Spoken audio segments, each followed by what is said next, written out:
خلينا أسألك سؤال سريع. عمرك ندمت إنك سكت؟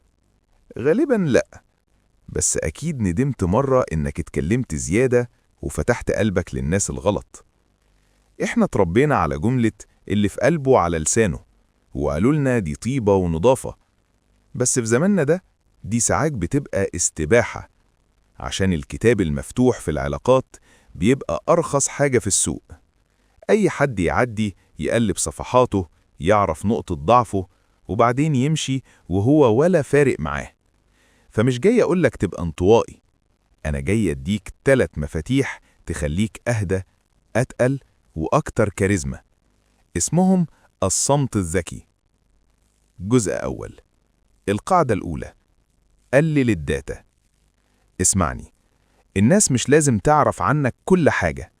كل مرة تحكي تفاصيل يومك، خططك، تعبك، وجعك، انت بتدي اللي قدامك ملف كامل عنك. وفي ناس للأسف بتستغل الملف ده ضدك. من النهاردة جرب حاجة بسيطة. لما حد يسألك سؤال فضولي: عامل ايه؟ فين؟ ناوي على ايه؟ ما تعملش تقرير. قول الحمد لله تمام، وابتسم وكمل. مش لازم تبرر، مش لازم تشرح، مش لازم تدي تفاصيل. اللي عايز يعرف زيادة خليه يحتار شوية. الحيرة بتعمل هيبة، والرغي بيهدمها. القاعدة التانية: تأخير الرد سلاح. اختر غلطة بتكسر هيبتك، إنك ترد بسرعة بانفعال عشان تثبت إنك قوي.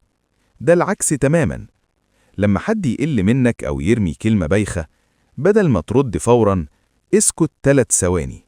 بص في عينه بثبات، ولا ملامح انفعال. ال3 ثواني دي بتعمل ايرور عند اللي قدامك. ليه؟ لأنه كان متوقع منك رد أو خناقة أو تبرير، لكن صمتك بيقوله أنا أكبر من كلامك. وغالبا هتلاقيه هو اللي يتلخبط، وهو اللي يبرر، وهو اللي يرجع خطوة لورا. القاعدة التالتة: كلامك يبقى نادر. في قاعدة بسيطة: كل ما الحاجة تزيد قيمتها تقل. وده ينطبق على الكلام.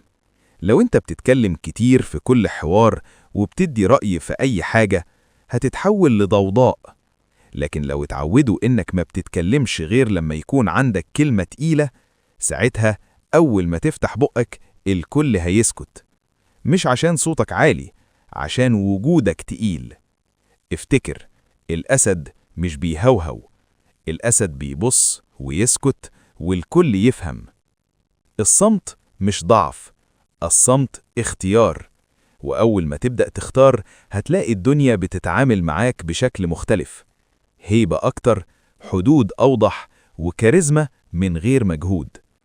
سؤالي ليك بقى: إمتى آخر مرة سلاح الصمت أنقذك؟ اكتبها وأنا هقولك كنت ماشي صح ولا محتاج تعدل إيه. سلام يا عبقري.